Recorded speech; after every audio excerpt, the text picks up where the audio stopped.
Oke, hari ini gue lagi di Monas, tapi gue nggak akan ngebahas tentang Monasnya.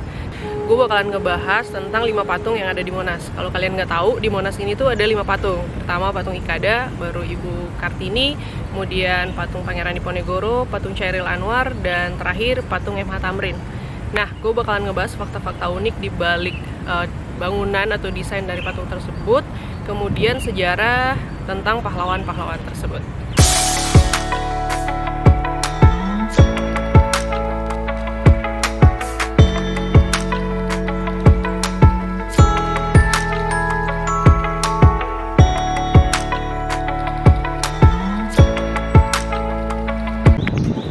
Oke, jadi patung pertama yang bakalan gue bahas adalah patung Ikada. Patung ini dibuat untuk memperingati rapat raksasa Ikada yang dilaksanakan pada tanggal 19 September 1945, tepat 1 bulan setelah proklamasi kemerdekaan 17 Agustus 1945. Katanya rapat Ikada ini tuh kayak sebenarnya proklamasinya Indonesia, karena waktu proklamasi tanggal 17 Agustus itu cuman dihadiri sekitar 200 orang, sementara di rapat Ikada ini dihadirin sekitar 250.000 sampai 300.000 orang. Jadi kayak gema kemerdekaan Indonesia tuh baru berasa saat dilaksanakannya rapat Ikada ini. Nah, pada saat itu sebenarnya masih ada pemerintahan Jepang atau masih ada tentara-tentara Jepang di Indonesia, dan tentara Jepang ini atau pemerintahan Jepang ini dalam proses menyerahkan Indonesia kembali kepada Belanda. Nah, di saat Belanda belum datang inilah dilaksanakannya rapat Ikada untuk mendorong pemerintah untuk melakukan sesuatu. Salah satu tokoh yang berperan penting terlaksananya rapat Ikada ini adalah Letkol Mufreni Mumin. Jadi dia ini sebagai salah satu pencetus untuk diadakannya rapat Ikada tersebut. Nah, aksi heroiknya pada saat itu adalah dia tuh datang di rapat Ikada pakai baju biasa, pakai jas, tapi di dalam jas itu tuh ada 4 granat, terus ada 2 senjata yang siap diledakkan kalau pemerintahan Jepang atau tentara Jepang tuh berani macam-macam saat dilaksanakannya rapat Ikada tersebut. Oke, sekarang kita ngebahas patungnya. Patung Ikada tersebut terdapat 5 orang di patung tersebut. 5 orang itu merupakan simbol dari perlawanan terhadap pemerintahan Jepang. Karena pada saat itu pemerintah Jepang melarang adanya perkumpulan 5 orang atau lebih. Nah, jadi dibuatlah patung terdapat 5 orang di patung Ikada tersebut. Nah, luas dari fondasi patung tersebut adalah 19 kali 19 meter, tinggi tiang penyangga patung 4 meter, tinggi patungnya sendiri 5 meter. 4 tambah 5, 9 merupakan bulan September. Tanggal dilaksanakannya rapat Ikada yaitu 19 September 1945.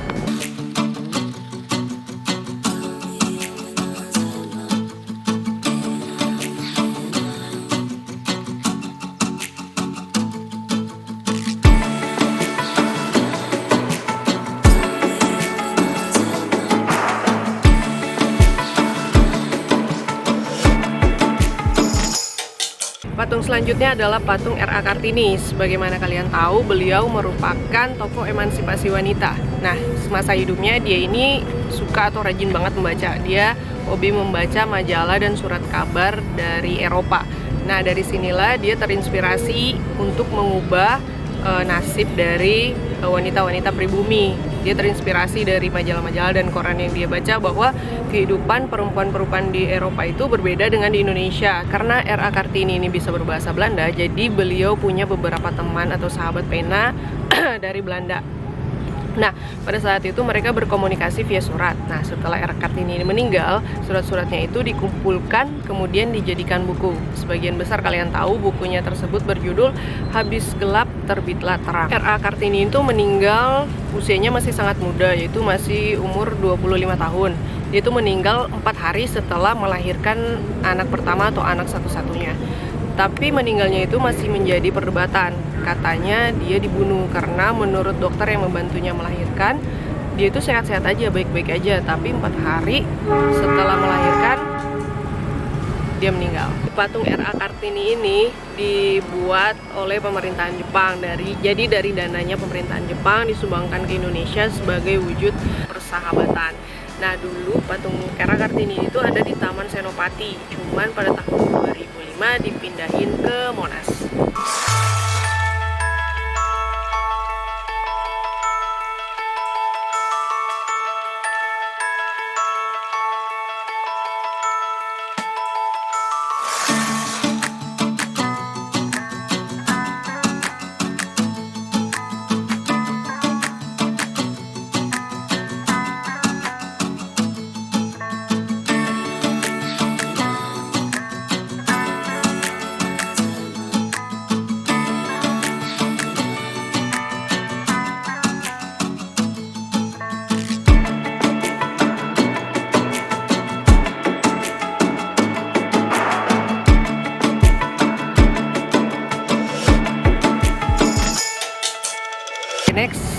patung Pangeran Diponegoro.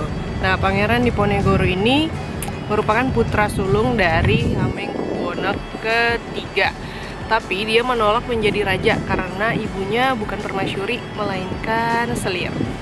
Pangeran Diponegoro ini merupakan pemimpin dari Perang Jawa atau Perang Diponegoro yang merupakan perang terbesar pada tahun 1825 sampai 1830. Nah, perang ini tuh berawal dari pemerintah Belanda memasang patok di tanah milik Pangeran Diponegoro.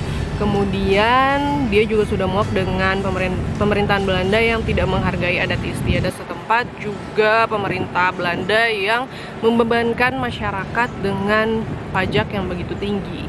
Oleh karena itu, itulah yang menginspirasi dia untuk melakukan perlawanan. Markas dari Pangeran Diponegoro ini ada di Gua Selarong. Disitulah dia merencanakan taktik atau strategi perangnya. Nah, perang ini tuh merupakan perang terbesar sepanjang sejarah di Jawa karena menelan banyak banget korban baik dari pihak Belanda maupun dari pihak Indonesia. Nah, Pangeran Diponegoro ini beserta pasukannya itu sangat hebat karena tentara Belanda sampai kehabisan cara untuk melawan mereka. Jadi katanya semua taktik perang itu udah dikeluarkan, tapi tetap aja nggak bisa ngalahin Pangeran Diponegoro. Cuman sayangnya pada tahun 1830, tepatnya tanggal 28 Maret, Pangeran Diponegoro itu dikepung, kemudian akhirnya tertangkap dan dia bikin deal. Jadi oke, dia bakalan menyerahkan diri asal rekan-rekan yang lainnya atau prajurit-prajuritnya itu dibebaskan, dan pemerintah Belanda setuju. Nah, pada saat itu dia ditangkap, kemudian diasingkan ke Manado. Setelah diasingkan di Manado, dia dipindahin ke Makassar dan disitulah dia meninggal. Karena perang ini menelan korban yang sangat banyak, jadi setelah Pangeran Diponegoro ini meninggal, sayangnya dia itu tidak dianggap sebagai pahlawan, malahan dianggap sebagai pemberontak. Jadi waktu itu anak cucunya dia tuh dilarang untuk masuk ke keraton. Hanya pada saat sampai di pemerintahan Hamengkubuwono ke-9 ada amnesti terhadap keluarga Pangeran Diponegoro. Jadi mulai saat itu mereka bisa masuk lagi ke keraton. Patung Pangeran Diponegoro ini merupakan ide dari Konsulat Jenderal Itali, namanya Dr. Mario. Kemudian patung ini didesain oleh seniman asal Itali, namanya Cobertaldo.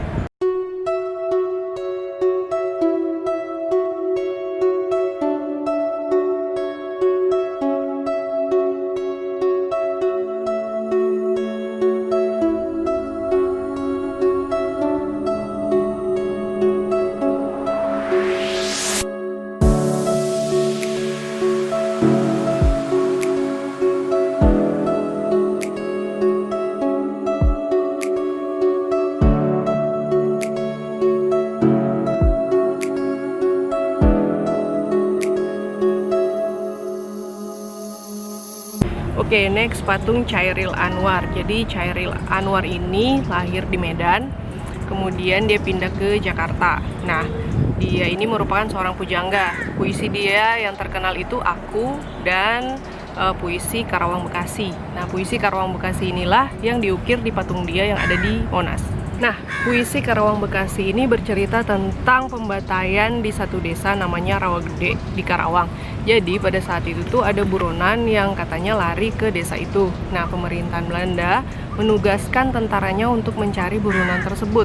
Tapi buronan itu nggak ketemu karena mungkin tentaranya itu takut balik kepada pemimpin ya untuk laporan bahwa mereka tidak menemukan buronan tersebut. Jadi mereka memutuskan untuk membantai semua orang satu kampung di Rawagede di Karawang tersebut.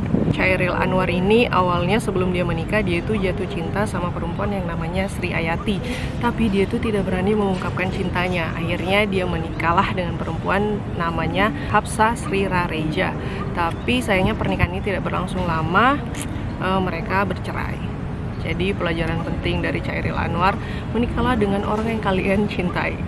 Chairil Anwar ini meninggal pada usia yang masih sangat muda juga, sama kayak R.A. Kartini tadi. Nah, dia meninggal pada umur 27 tahun karena berbagai macam penyakit. Dan yang menarik, sebelum dia meninggal tuh kalimat terakhir atau kata terakhir yang diucapkan dia itu adalah Tuhan, Tuhan. Setelah dia mengucapkan kalimat tersebut, dia menghembuskan nafas terakhirnya.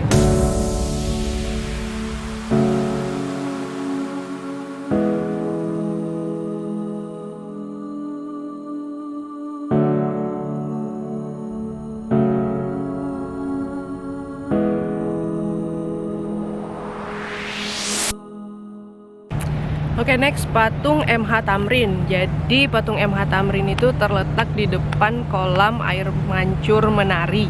Nah, air mancur menari ini kalau kalian pengen lihat, dia itu operasionalnya hanya di weekend, hari Sabtu dan Minggu, jam setengah 8 malam dan jam setengah 9 malam. Kemudian beroperasi, durasinya tuh setengah jam. Jadi setengah 8 sampai jam 8, setengah 9 sampai jam 9 malam setiap hari Sabtu dan Minggu saja. Nah, MH Tamrin ini merupakan tokoh nasional perwakilan dari suku Betawi. Cuma sayangnya MH Tamrin ini meninggal sebelum Indonesia merdeka. Ayah dari MH Tamrin ini adalah orang Belanda, ibunya orang Betawi. Cuman ayahnya meninggal pada saat dia tuh masih kecil. Jadi pada waktu itu dia langsung dirawat oleh pamannya dari sebelah ibu. Oleh karena itulah dia tidak memiliki atau tidak menggunakan nama Belanda. MH Tamrin ini merupakan orang Betawi pertama yang menjadi anggota Dewan Perwakilan Rakyat pada saat itu.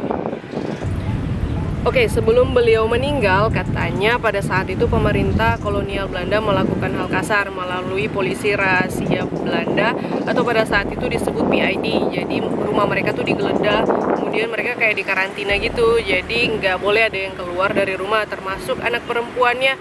Mau ke sekolah pun itu dilarang, nggak boleh keluar, pokoknya nggak ada siapapun yang boleh keluar dari rumah tersebut. Nah, Bapak MH Tamrin ini katanya tertekan sehingga melakukan bunuh diri. Cuman ada pihak-pihak yang mengatakan bahwa itu tuh bukan bunuh diri, tapi Bapak MH Tamrin itu dibunuh. Cuma nggak ada yang tahu.